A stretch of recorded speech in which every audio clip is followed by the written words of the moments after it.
Nós está preparando agora aqui para duas competências que nós também competir com né, dentro do deporte. Tá um tá futebol de sala, e também softball. E tá de jovem um time adulto de forca zero underweight, de 17 para 28 anos. No ano passado nós chegamos a participar acaba e depois disso aí também um tique mais leu com o corso que nós trabalhamos agora aqui, que é de preparação de sala tá top and top.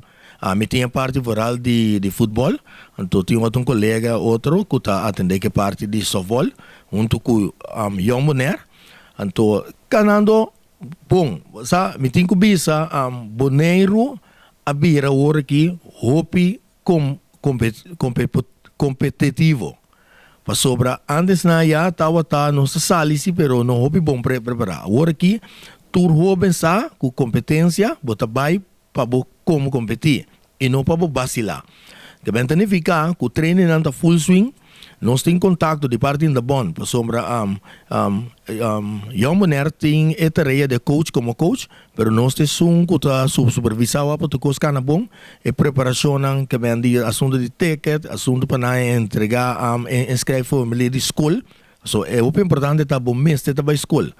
Então, com o passaporte, com o celular, para socorrer nós também. Então, nós estamos atendendo parte aí para não simplesmente tem que treinar, a troca parte de disciplina. Então, maneira nós também bom preparar para nós poder ir back com troféu ou certificado. Para a troca é costa como competir sano, para a escola é o bem também.